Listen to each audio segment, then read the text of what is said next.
Assalamualaikum warahmatullahi wabarakatuh. Perkenalkan, nama saya Ibu Dewi Rosniati dari SD Liwi Gajah 3 Cimahi Selatan. Saya memegang kelas 4. Apa dampak pembelajaran online bagi seorang guru? Dampak dari pembelajaran secara online, guru jadi pengetahuannya lebih luas dalam menggunakan teknologi zaman sekarang. Apa pembelajaran online membuat siswa menjadi lebih rajin mengikuti pelajaran daripada tatap muka? Dengan ada pembelajaran online, sebagian anak-anak bisa mengikuti, sebagian enggak. Tapi kalau dengan cara tatap muka, lebih banyak anak-anak mengikuti dalam pembelajaran. Aplikasi apa yang biasanya digunakan untuk pembelajaran online? Dalam memberi pembelajaran, kita menanyakan dulu kesanggupan dari anak-anak dan orang tua murid, apakah mau sistem video atau sistem daring. Tapi sekarang banyak kan orang tua menginginkan secara daring. Adakah dampak positif dari pembelajaran online? Ada dampak positif dari pembelajaran online. Satu, kita bisa memberikan pembelajaran kepada anak-anak walaupun dengan cara jarak jauh. Di samping itu juga pengetahuan anak-anak jadi bertambah, pengetahuan dalam bidang teknologi, dan kita juga bisa menghindari anak-anak berkerumun. Bagaimana cara Ibu menyampaikan materi kepada siswa? Saya menyampaikan materi kepada anak-anak atau siswa.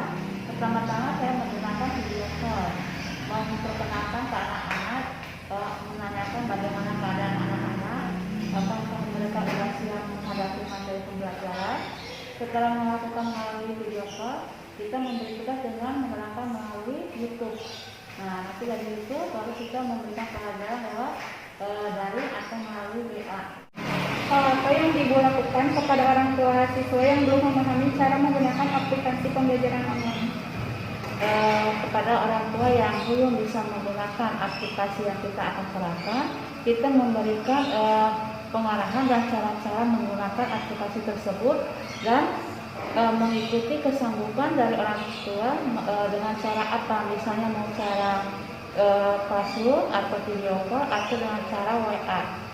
Adakah hal yang harus diperbaiki agar pembelajaran online ini lebih efektif? Nah, dalam pembelajaran online ini yang saya sudah alami, banyak kendala di lapangan karena kebanyakan orang tua murid itu belum memahami tentang penggunaan teknologi. Jadi saya mengambilkannya suara terbanyak di antara murid-murid yang lebih efektif untuk mengajarkan dan bisa diterima oleh anak-anak dengan cara WA atau daring. Dengan cara WA dan daring ini, alhamdulillah anak-anak bisa mengikuti, hampir 95% bisa mengikuti dibandingkan dengan cara classroom atau dengan video call. Karena dengan cara ini, karena kebanyakan orang tua murid itu HP-nya, kendalanya karena HP-nya yang jadul. Kadang-kadang ada orang tua murid yang tidak bisa menggunakan HP tersebut. Assalamualaikum warahmatullahi wabarakatuh. Perkenalkan, nama saya Candika. Saya mengajar di kelas 6B dan saya bekerja di instansi SD Liwi Gajah 3 yang bertempat di daerah Ki Hafid, Kecamatan Cimahi Selatan, Kelurahan Liwi Gajah. Apa dampak pembelajaran online bagi seorang guru?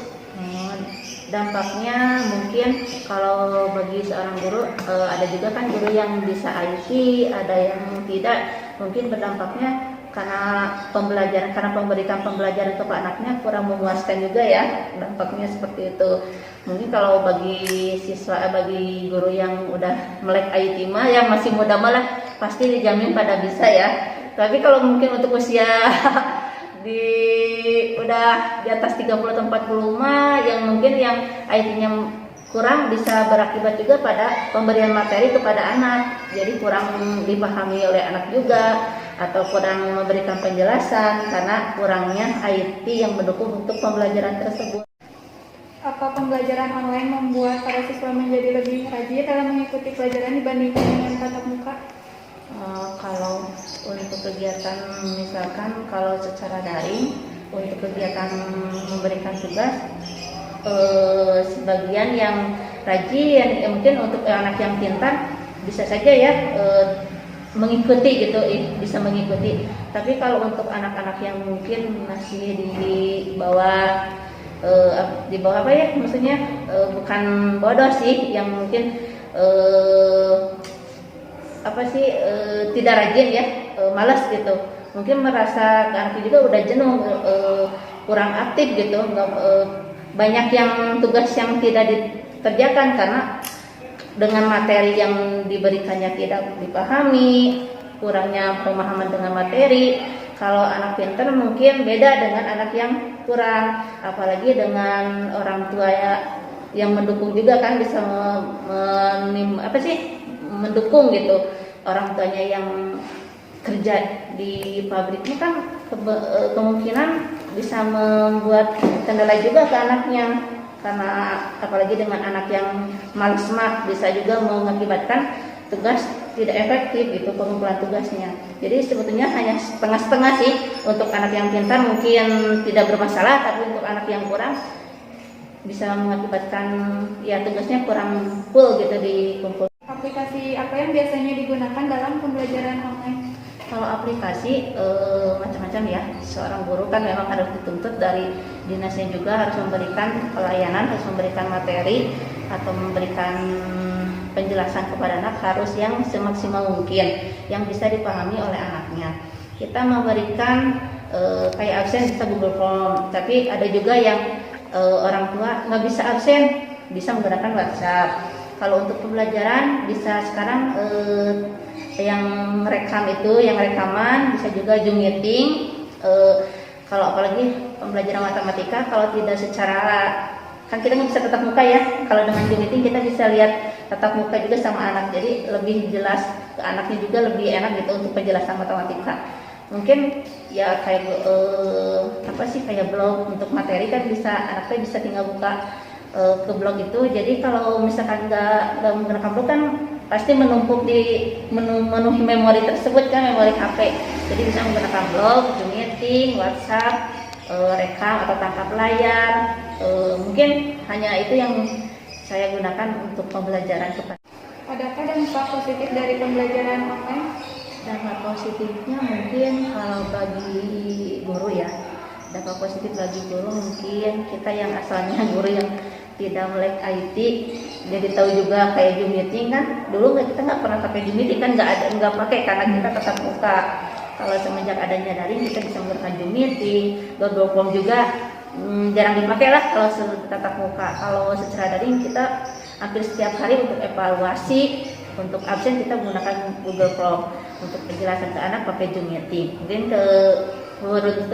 manfaat atau keuntungan buat guru yaitu kita bisa melek IT, bisa lebih tahu perkembangan atau kemajuan teknologi yang kita gunakan kepada anak. Mungkin kalau untuk anak sama juga, untuk anak juga kan, anak biasanya hanya lebih fokusnya bukan ke anak sih, orang tua mungkin ya.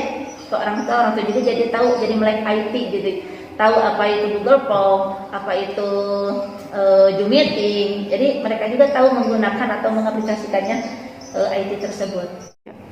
Bagaimana cara ibu menyampaikan materi kepada para siswa? Kalau materi kepada anak, kita biasanya kalau Zoom meeting bisa secara langsung ya. Kalau misalkan kita selain dengan menggunakan Zoom meeting atau WhatsApp, kita memberikan dulu arahan dulu. Jadi tidak langsung memberikan hari ini tugas misalkan tema 1 atau tema 2, tidak seperti itu. Jadi tidak langsung, kita memaparkan dulu misalkan materi subtema 1, di dalam subtema 1 ada apa saja, kita paparkan dulu apa aja yang ada di dalam materi tersebut. Terus misalkan kalau tidak pakai WhatsApp, kita pakai tangkap layar, kita bikin dulu siapa sih rangkumannya dulu, baru kita akan menjelaskan kepada anak. Jadi tidak secara langsung kita memberikan, ini kerjakan tema 1, subtema 1 halaman sekian dan halaman sekian, tidak seperti itu. Kita memberikan pemaparan dulu kepada anak, penjelasan dulu, karena kan tetap aja anak tidak akan paham gitu ya kalau hanya langsung tema 1, subtema 2 misalkan. Anak pasti akan rasa kebingungan kalau tidak ada pengarahan dari kita atau instruksi langkah-langkah untuk mengerjakan tema tersebut, materi tersebut. Hal apa yang ibu lakukan kepada orang tua siswa yang belum memahami cara menggunakan aplikasi dalam pembelajaran online tersebut? Mungkin bagi orang tua yang belum paham, dikasih pengarahan dulu ya, dikasih misalkan tata cara dulu, dikasih instruksinya dulu. Coba orang tua buka ini, misalkan pertamanya buka ini dulu, sesudah buka ini caranya apalagi, jadi dikasih langkah-langkah kepada orang tua untuk membuka aplikasi tersebut dengan cara yang bisa dipahami sama orang tua, dengan yang sesimpel mungkin. Kalau sampai si orang tuanya betul-betul memahami, sampai bisalah orang tuanya membuka aplikasi tersebut. Karena kan dengan setiap hari menggunakan aplikasi tersebut, otomatis orang tua sudah bisa terbiasa gitu dengan memberikan instruksi dari kitanya, dengan memberikan langkah-langkah untuk membuka aplikasi tersebut pada orang tua. Adakah hal yang harus diperbaiki dalam pembelajaran online agar lebih efektif? Banyak sih sebetulnya yang harus diperbaiki untuk pembelajaran online biar lebih efektif, mungkin dengan pengarahan, dengan penggunaan aplikasi ya, apalagi dengan penggunaan aplikasi yang misalkan kita mengajarkan dengan aplikasi, harus memberikan aplikasinya betul-betul bisa dipahami oleh siswa tersebut dan orang tua. Karena kan kalau misalkan kita menggunakan aplikasi yang tidak dipahami sama orang tua, bisa membuat kesulitan juga buat orang tua. Jadi mungkin untuk perbaikannya yaitu penggunaan IT-nya dalam pembelajaran harus lebih bisa dipahami lagi sama orang tua, dan lebih sesimpel mungkin ya untuk pembelajarannya, pemberian IT-nya gitu. Partisipasi yang saya lakukan adalah membantu guru mengabsen siswa dan memeriksa tugas para siswa. Solusi yang saya berikan juga terkait penggunaan aplikasi dan memberikan semangat kepada guru dalam mengajar.